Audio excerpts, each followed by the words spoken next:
კიდევ ერთხელ მოგესალმებით, ეს არის კურიერი 3 საათზე ახალ ამბებს თამთა გაზაშვილი გაგაცნობთ. 34 დაკავებული ბოლო ერთ დღეში შინაგან საქმეთა სამინისტროს ინფორმაციით ქვეყნის მასშტაბით ერთდროულად ჩატარებული ოპერაციის შედეგად ამოღებულია დიდი ოდენობით ნარკოტიკი დაკავებულებს შორის არიან როგორც საქართველოს, ასევე უცხო ქვეყნის მოქალაქეები. მათი დიდი ნაწილი მსხვილი ნარკორეალიზატორია. საქმეში დევს ფარული ვიდეო ჩანაწერებიც. ნათია მღებრიშვილია დეტალებით პირდაპირ ეთერში. ნათია, კიდე რა ვიცით ჩატარებულ სპეცოპერაციაზე?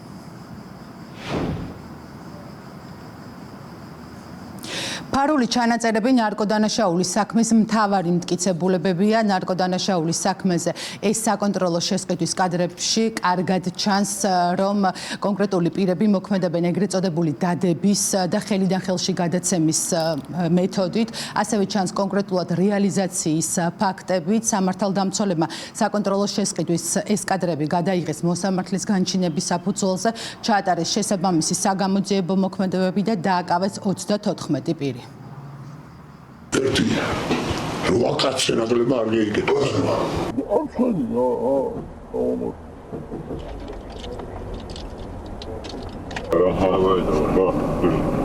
Это что я скажу, но тогда какой какой разница, давай.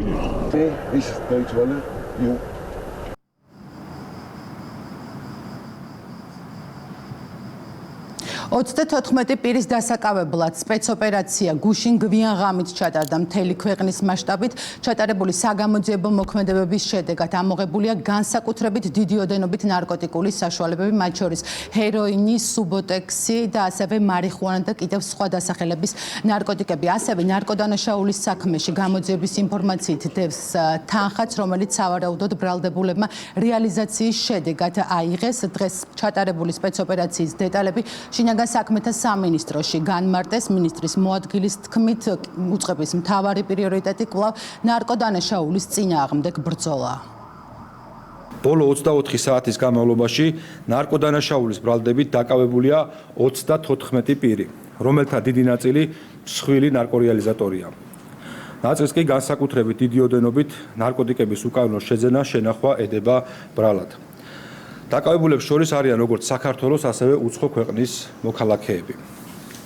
სამართალდამცველებმა ნარკოტიკების უკანონო გასაღების ბრალდებით დაკავებული პირებისგან მოსამართლის განჩინების საფუძველზე რამდენჯერმე განახორციელეს ნარკოტიკების საკონტროლო შესყიდვა და აღნიშნული შესყიდვის ფარული აუდიო-ვიდეო ჩაწერა. ნარკოდანაშაულის ბრალდებით დაკავებული პირების პირადი და საცხოვრებელი სახლების ჩრეკისას მიმტკიცებად ამოღებულია განსაკუთრებით დიდი ოდენობით სხვადასხვა სახის ნარკოტიკული საშუალება, მათ შორის ფენტალინი, ჰეროინი, მეტადონი, სუბოქსინი, მარიხუანა და სხვა. საგამოძიებო მოქმედების შედეგად მიმტკიცებად ამოღებულია დაკავებულების მიერ უკანონოდ გაყიდული ნარკოტიკული საშუალებები. ასევე სავარაუდოდ ნარკოტიკების უკანონოდ რეალიზაციის შედეგად მიღებული თანხა და არარეგისტრირებული ცეცხლსასროლი იარაღები და საბრძოლო მასალა. გამოძიებით გინდება, რომ ნარკოდანაშაულისთვის დაკავებული პირები ნარკოტიკების გავრცელებისთვის სხვადასხვა მეთოდს იყენებდნენ. მათ შორის ნარკოტიკული საშუალებების რეალიზაციას ეგრეთ წოდებული ხელიდან ხელში და დადების მეთოდით ახდენდნენ. კიდევ ერთხელ ხაზგასმით აღვნიშნავთ, რომ ნარკოდანაშაულთან უკომპრომისო ბრძოლა შინაგან საქმეთა სამინისტროს უმთავრეს პრიორიტეტად რჩება.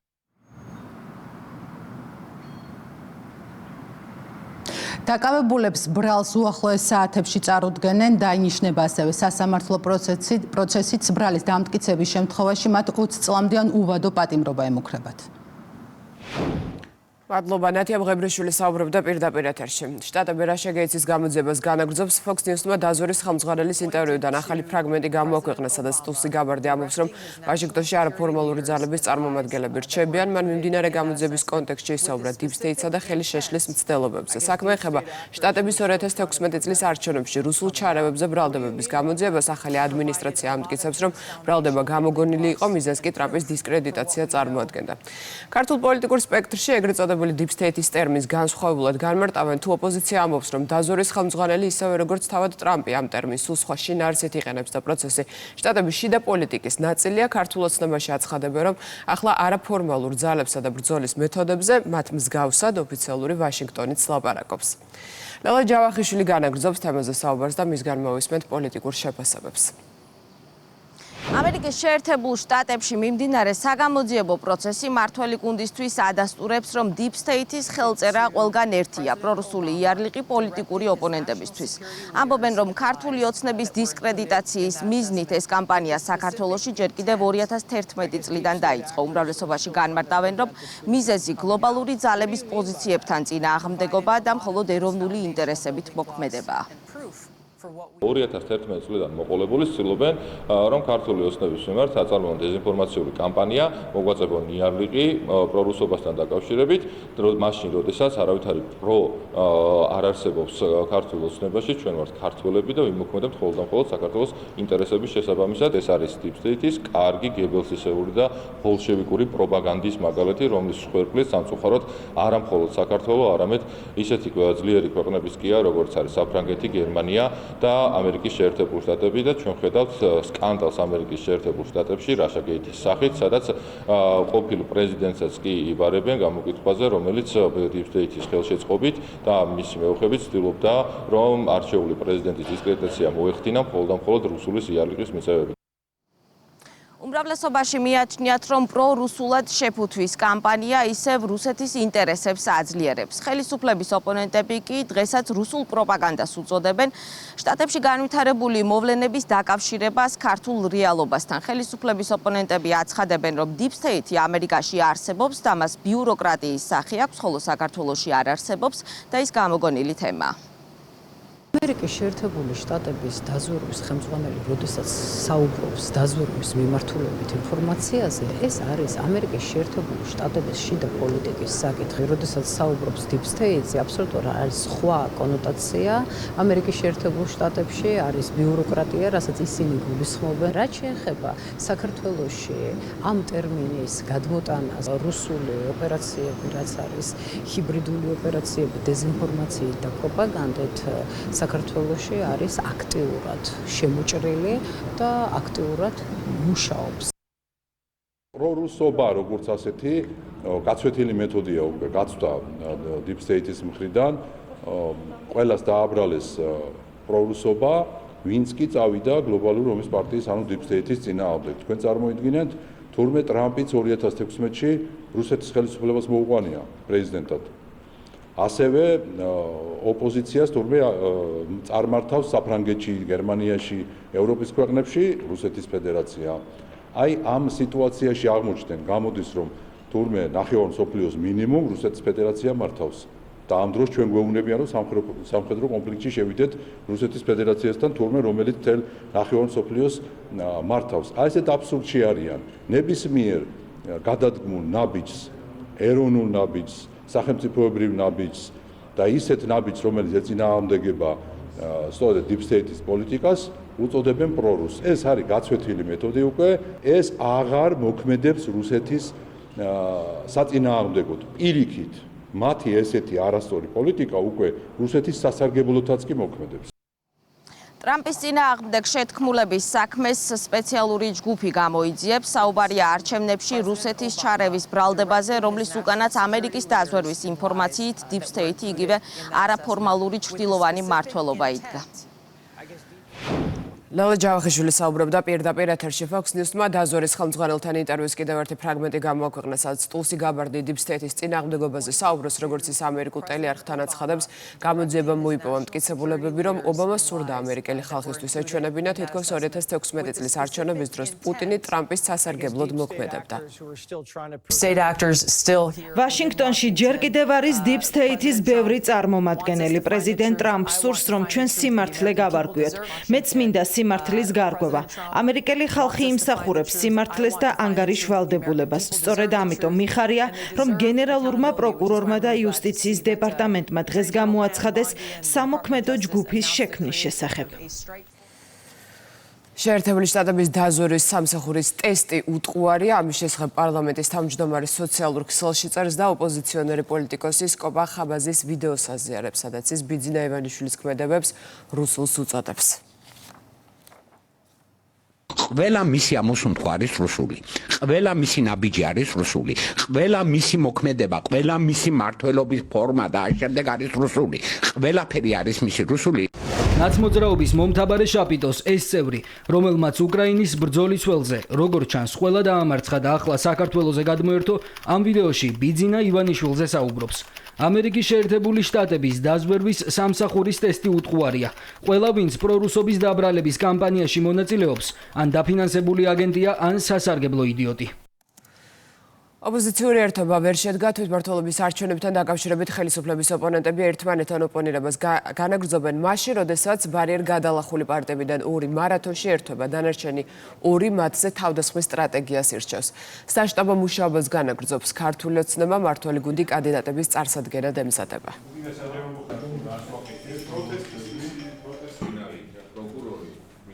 ეს ძალიან უარყოფითი მოვლენაა, რაც ლელომ გააკეთა და მთლიანად პროცესს დააზიანა, ამიტომ შიდა ოპოზიციურ განხეთქილებას შეუწყო ხელი. გახარეს პარტია მაინც იგრძნობა, რომ ახალწამოსულები არიან ქართული ოცნებიდან. ისინი მიდიან ქართველი ხალხის ინტერესის საწინააღმდეგოდ, ოპოზიციური ამომრჩევლის კრიტიკული უმრავლესობის ინტერესის საწინააღმდეგოდ, გადიან ბრძოლაში, რომელიც ბრძოლაც არ არის.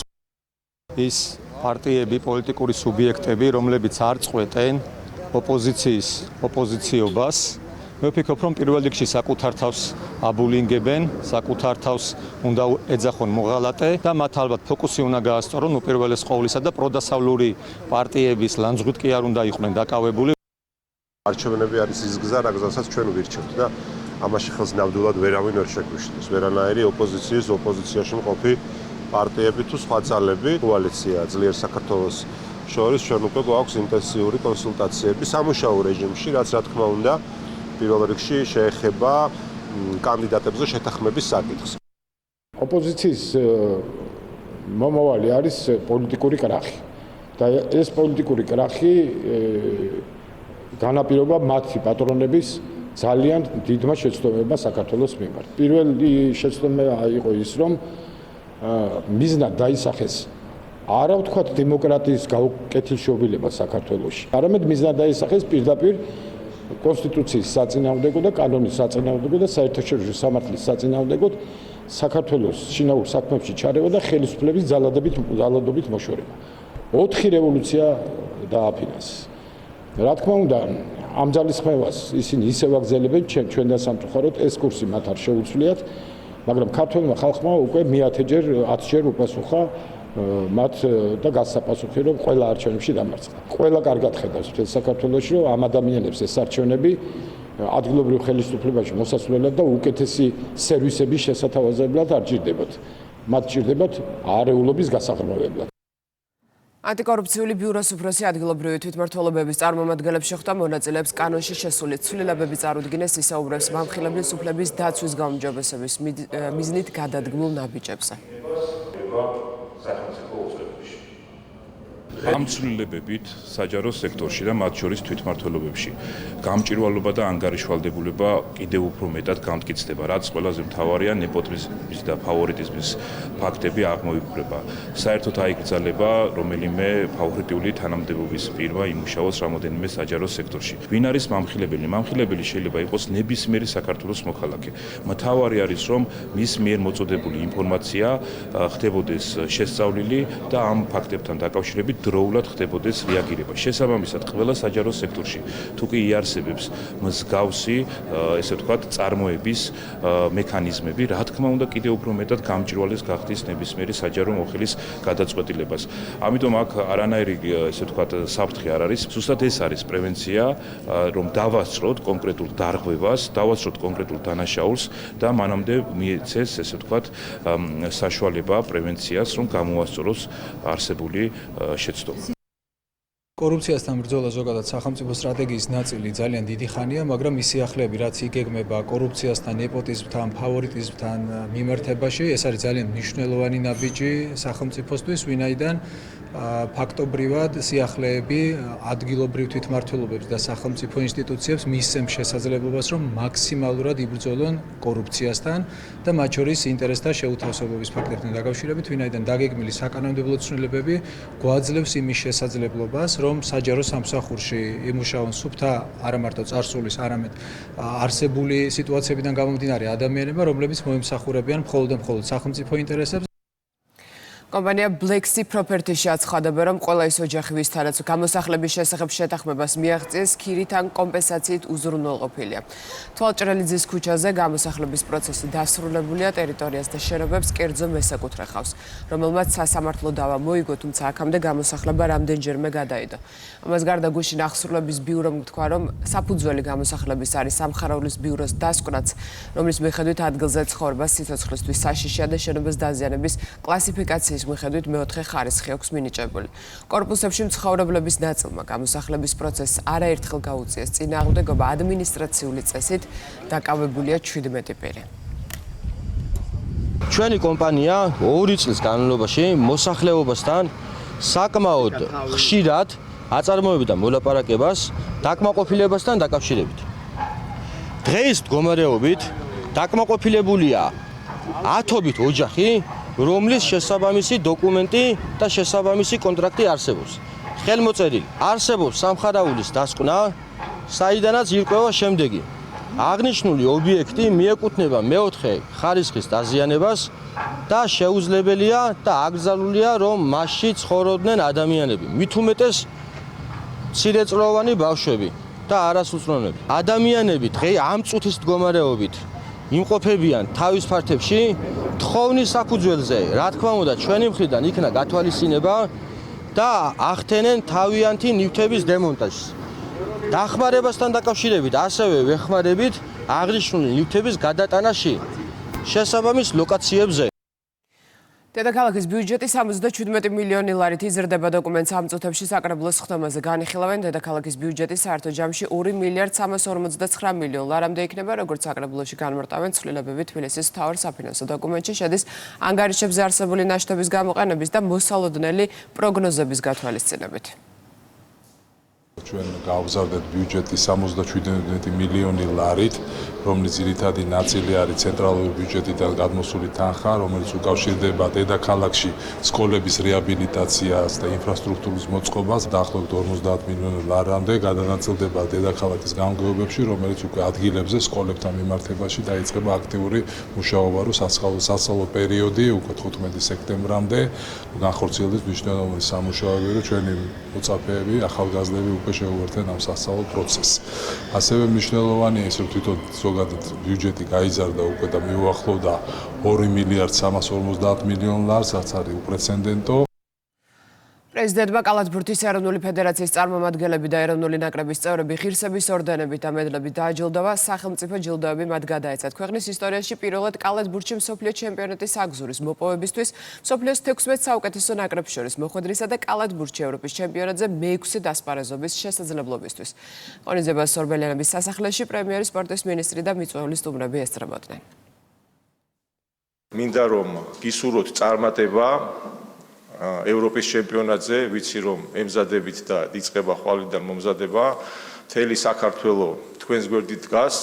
ხელისუფლება აღნიშნავ კიდევ ერთხელ, რომ ეს წარმატებები ვერ იქნებოდა თუ არა ესეთი მიზან მიმართული დამოკიდებულება სპორტის მიმართ დარწმუნებული ვარ, ყოველთვის მაქსიმუმს აკეთებთ, მაგრამ შეუძლებელი არაფერია და მინდა გისურვოთ, რომ დიდი წარმატება მიაღწიოთ ამ ევროპის ჩემპიონატზე. თქვენი წარმატება არის ბევრი თვალსაზრისით მნიშვნელოვანი და განსაკუთრებით იმ კუთხით, რომ თქვენ აძლევთ მაგალითს ბავშვებს, ახალგაზრდებს, მომავალ თაობას, იმისათვის, რომ ისინი იყვნენ დაკავებული ჯანსაღი ცხოვრების წესით.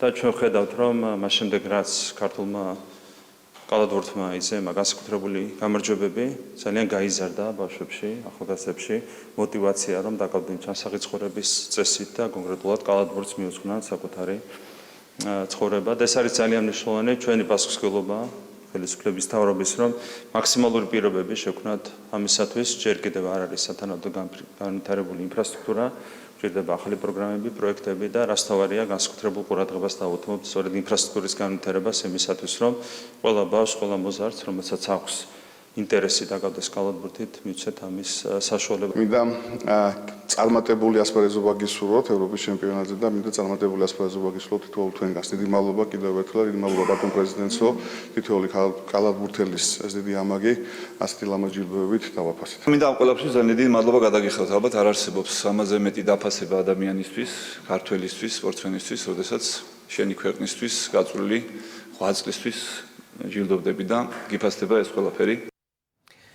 კვიპროსის სამხრეთ ნაწილის რეგიონებში დღის მასშტაბურ ხანძარს ებრძვიან ცეცხლის კერები 120 კვადრატულ კილომეტრზე გავრცელდა ათობით დასახლებიდან მოსახლეობის ევაკუაცია მიმდინარეობს. განადგურებულია კერძო სახლები და მეურნეობები. სტიქიას 2 ადამიანი ემსხვერპლა. ოპერაციაში 250-ზე მეტი მეხანძრე მაშველი, 70-ზე მეტი ერთეული სპეციალური ტექნიკა და 14 თვითმფრინავია ჩართული. ისევ ხანძარი ალბანეთშიც. ლორის ოლქში ტყეიწვის ქვეყანას იტალიამ და საბერძნეთმა დასახმარებლად 4 თვითმფრინავი და საგანგებო სიტუაციების მართვის ბრიგადები გაუგზავნეს. ამას გარდა თურქეთის ჩრდილო-დასავლეთში ბილეჯიკის პროვინციაში ტყის ხანძრები მეოთხე დღეა გრძელდება, ევაკუირებულია რამდენიმე სოფელი. არის მსხვერპლიც.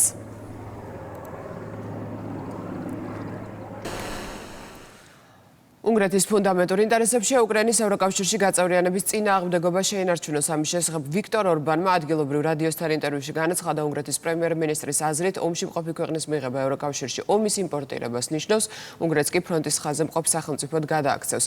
ეს უნგრეთს გაანადგურებს, უამრავი უნგრელი დაიღუპება, ჩვენს ახალგაზრდობას წაიყვანენ, ომში ჩაგვითრევენ, საშინელ განადგურებას განვიცდით და ჩვენი ეკონომიკა ნანგრევებად იქცევა, განაცხადა ვიქტორ ორბანმა. ქვეყანაში სამდღიანი მასობრივი პროტესტის შემდეგ ვოლოდიმირ ზელენსკიმ ანტიკორუფციული ორგანოების დამოუკიდებლობის შესახებ რადას პროექტი წარუდგინა. ამის მიუხედავად უკრაინის ქალაქებში აქციები არ შეწყვეტილა. ათასობით მოქალაქემ ანტიკორუფციული ინსტიტუტების დამოუკიდებლობა კიდევ ერთხელ მოითხოვა. პროექტის თანახმად, რომლის შესახებ უკრაინული მედია წერს, გენერალურ პროკურორს აეკრძალება უკრაინის ეროვნული ანტიკორუფციული ბიუროს და სპეციალიზებული ანტიკორუფციული პროკურატურის თანამშრომლებისთვის მითითებების მიცემა. 2 უწყების გენერალური პროკურორის დაქვემდებარებაში გადასვლა და პროტესტის და ბრიუსელის უკმაყოფილების მიზეზი.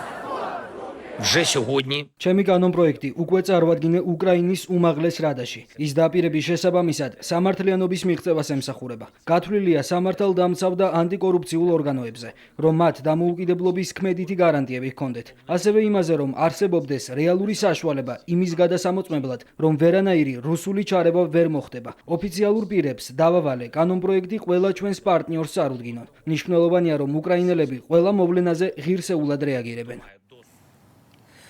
ახლო აღმოსავლეთში საომარი მოქმედებები არ წყდება. ბოლო 1 დღის განმავლობაში იერიშებს 62 ადამიანი ემსხვერპლა, არიან დაშავებულებიც. ფრანს 24 წერს, რომ მიმდინარე კონფლიქტის 21 თვის განმავლობაში პალესტინურ ანკლავში შენობების 70% მიწასთან გაასწორეს. სამშვიდობო მოლაპარაკებების შესახებ ისაუბრა ამერიკის შეერთებული შტატების სპეციალურმა წარმომადგენელმა სტივ ვიტკოფი ცეცხლის შეწყვეტის მოლაპარაკებების მუდმივ ჩაშლაში ჰამასს ადანაშაულებს. საფრანგეთი პალესტინას დამოუკიდებელ სახელმწიფოდ აღიარებს. ემანუელ მაკრონი აცხადებს, რომ შესაბამის განცხადებას ქვეყანა გაეროს გენერალური ასამბლეის სხდომაზე გააკეთებს. გადაწყვეტილებას კრიტიკით გამოეხმაურა ისრაელის პრემიერ-მინისტრი. ბენიამინ ნეთანიაჰუ გმობს პარიზის ნაბიჯს, რომელიც მისი განმარტებით ტერორიზმს აჯილდოვებს. შეფასებები გაკეთდა ვაშინგტონშიც. შტატების სახელმწიფო მდივანი აცხადებს, რომ ვაშინგტონი პალესტინის სახელმწიფოს აღიარების გეგმას უარყოფს. კოლუმბიის უნივერსიტეტი $200 მილიონი დაჯარიმებას დათანხმდა. შეთანხმება დონალდ ტრამპის ადმინისტრაციასთან შედგა. მიზეზი ისრაელელი სტუდენტების დასაცავად მიღებული არასაკმარისი ზომების შესახებ ბრალდებებია. საპასუხოდ მთავრობა უმაღლეს სასწავლო დაწესებულებას დაუბრუნებს დაბლოკილი ფედერალური გრანტების უმეტეს ნაწილს, ეს არის დაახლოებით $400 მილიონი. საქართველოს მრავალ ეროვნულ სამხედრო სწავლებას მტკიცე სული მე-12 მასპინძლობს. სწავლება კრწანიში ნატოს საქართველოს წვრთნების და შეფასების ერთობლივ ცენტრში ოფიციალურად გაიხსნა. სამწყობრო მოედანზე მონაწილე ქვეყნების სამხედრო მოსამსახურეებს სიტყვით მიმართეს თავდაცვის ძალების შინოსნებმა საერთაშორისო სწავლების მნიშვნელობაზე ისაუბრეს. მტკიცე სული რეგიონის 2 ქვეყანაში, საქართველოსა და თურქეთში ტარდება. სწავლებაში საქართველოს, შეერთებული შტატების და თურქეთის თავდაცვის ძალების წარმომადგენლებთან ერთად კიდევ 8 ქვეყნის სამხედრო მოსამსახურეები მონაწილეობენ. საქართველოს ამნიშნულოვან სწავლებას უკვე მე-12 მასპინძლობს, რაც კიდევ ერთხელ ხაზს უსვამს საერთო ღირებულებებისადმი ჩვენს ერთგულებას და ურყევნებას, აქტიურად შევუწყოთ ხელი საერთაშორისო უსაფრთხოებას და სტაბილურობას. სწავლება მტკიცე სული წლიდან წლამდე ვითარდება. მრავლის მომცველი ხდება და ჩვენს სამხედროებს ურთიერთთავსებადობის გაუმჯობესების და უნარჩვევების დახვეწის საშუალებას აძლევს. სწორედ ამ მრავალეროვნულ გარემოში ვსწავლობთ ერთმანეთისგან საუკეთესო პრაქტიკას. მინდა ხაზგასმით აღვნიშნო, რომ ეს არის სტრატეგიული ვიმეორებ სტრატეგიული სწავლება, რომელიც საშუალებას გვაძლევს ავიმაღლოთ ურთიერთთავსებადობა. კიდევ უფრო მნიშვნელოვანია, რომ სწავლების ხელმძღვანელი საქართველოს თავდაცვის ძალებია. მათ წარმართეს დაგეგმვის პროცესი და მოემზადნენ სწავლებისთვის. სწავლების აღსრულების პროცესში ქართული მხარე ყველა მონაწილე ქვეყანას ხელმძღვანელობს დამკვირვებლებთან, მაკონტროლებლებთან და ინსტრუქტორებთან ერთად, რაც დაეხმარება სწავლებაში ჩართულ ყველა ქვედანაყოფს მზადყოფნის ამაღლებაში. სწავლების მიზანია ხელი შეუწყოთ ჩვენი ქვეყნების სამხედრო წარმომადგენლობების დაახლოებას და ქვედანაყოფების თავსებადობას. ამიტომ მე მინდა დაგიდასტუროთ საქართველოს თავდაცვის ძალების მზადყოფნა მრავალეროვნული სწავლებების მასპინძლობასთან დაკავშირებით.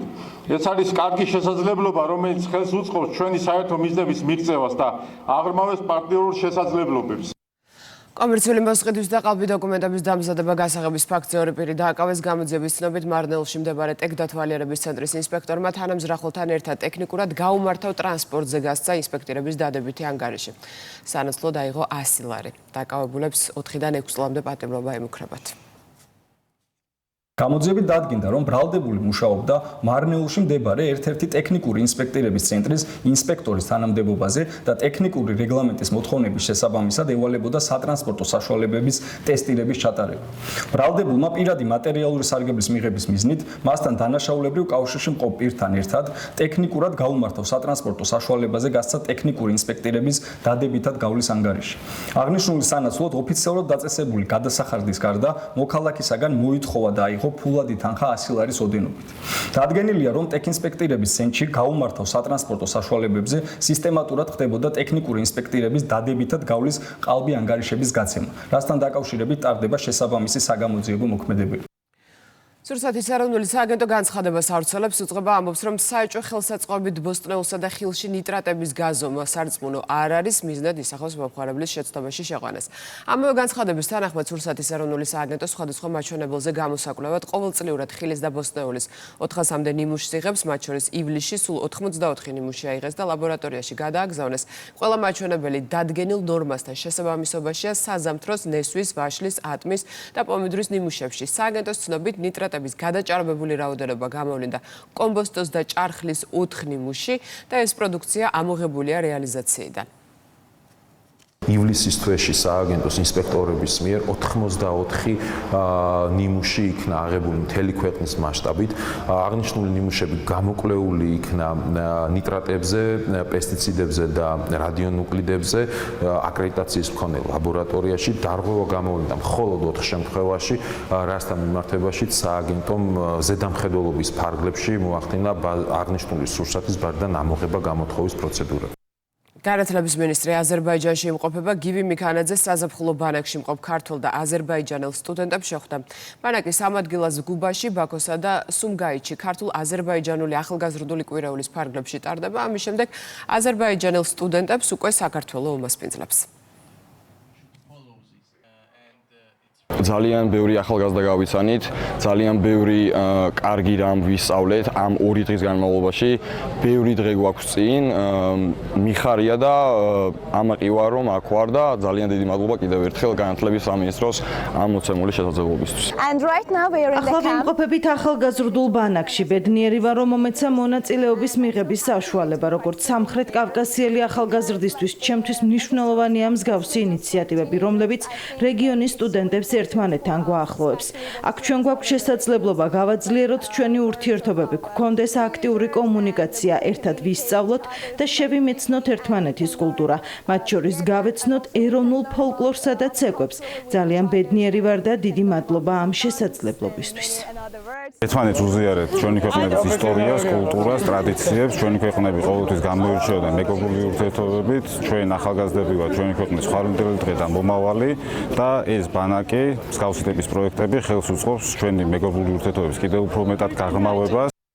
აფხაზეთის სამედიცინო დაწესებულებებში შეხვედრებს განაგრძობს აფხაზეთის მთავრობა. მორიგი შეხვედრა გაიმართა ქუთაისში. გიორგი ჯინჭარაძე სამედიცინო ცენტრ დიომედის ქუთაისის ფილიალში ესაუბრა. მედიკოსებს განიხილეს აფხაზეთიდან დევნილი მოსახლეობისთვის ჯანდაცვის პროგრამებზე ხელმისაწვდომობის გაზრდა. მნიშვნელოვანი პრიორიტეტია დევნილთა პოლიკლინიკების მხარდაჭერა, მათი ინფრასტრუქტურის გაუმჯობესება. დღეს ვიმყოფებოდით ქუთაისში, დევნილთა პოლიკლინიკაში, სადაც შევხვდით მედიკოსებს, ადმინისტრაციულ პერსონალს, დავათვალიერეთ ინფრასტრუქტურული გარემო, გავეცანით არსებულ პრობლემებს და სამომავლოდ ვეცდებით, რომ ყველა გამოწვევა გადავჭრათ ღირსეულად. ციფრული მხარდაჭერის პროგრამა ბაღდათის მუნიციპალიტეტში კომუნიკაციების კომისიის პროექტის მიზანია ადგილობრივები გადაამზადონ ციფრულ წიგნიერებასა და ინტერნეტის უსაფრთხოდ გამოყენებაში. საინფორმაციო შეხვედრა გაიმართა ბაღდათის მერიაში. შეხვედრა გქონდა მერის წარმომადგენლებთან და დეტალური ინფორმაცია გავაცანით პროგრამის შესახებ. იცით, რომ ორი მოდულისგან შედგება, ეს არის ციფრული წიგნიერების და ინტერნეტის უსაფრთხო გამოყენების ტრენინგ მოდულები. 2022 წლიდან ახორციელებს ციფრული მხარდაჭერის პროგრამას კომუნიკაციების ეროვნული კომისია. დღემდე უკვე 17 მუნიციპალიტეტის 250-ზე მეტი სოფელი გვაქვს დაფარული. ყველა თაობა ჩართული არის მეტნაკლებად პირდაპირ თუ ირიბად ინტერნეტიზაციის საკითხში. ამიტომ ნებისმიერი ტიპის საგანმანათლებლო თემატიკა, საგანმანათლებლო ტიპის ტრენინგები მნიშვნელოვნად შეუწყობს ხელს მათ ინტელექტუალურ განვითარებას. საქართველოს ტურიზმის ეროვნულმა ადმინისტრაციამ დაჯავშნის ტურისტულ პლატფორმა ექსპედიასა და სამოგზაურო მედია ჯგუფ Beautiful Destination-თან ერთად ახალი მარკეტინგული კამპანია დაიწყო. მიზანია საქართველოს ტურისტული იმიჯის პოზიციონირება შეერთებული შტატების, დიდი ბრიტანეთის და გერმანიის ბაზრებზე. ექსპედიას საშუალებით შესაძლებელია საქართველოში მოგზაურობის დაგეგმვა და განთავსების საშუალებების დაჯავშნა. გაიცანით საქართველოს უნიკალური ბუნება, გემრიელი სამზარეულო და მდიდარი კულტურა, წერს პლატფორმა ჩვენი ქვეყნის შესახებ. ჩრდილოეთ მაკედონიის დედაქალაქში მიმდინარე ევროპის ახალგაზრდულ ოლიმპიურ ფესტივალზე საქართველოს ნაკრებმა კიდევ 2 მედალი მოიპოვა, ამჯერადაც ძიუდოში. ვასილ გამეზარდაშვილმა 73 კილოგრამ წონით კატეგორიაში ვერცხლი, ხოლო გიორგი მუმლაძემ 91 კილოგრამ წონით კატეგორიაში ბრინჯაო მოიპოვა. წინ კიდევ 2 დღეა და საქართველოს გუნდი კვლავ განაგრძობს მედლებისთვის ასპარეზობას.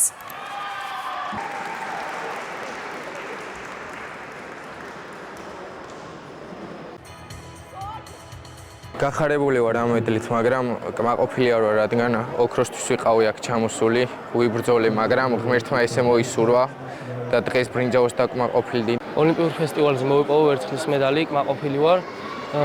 თუმცა უფრო კაი შედეგი შეიძლება და მაგრამ არა უშავს, რაც არის ღმერთს მადლობა და თითოეულ გულშემატკივარს მინდა მადლობა გადაუხადო. მე მინდა მიულოცა ვასილ გამეზარდაშვილის ვერცხლის მედალი და გიორგი მუმლაძეს ბრინჯაოს მედალი.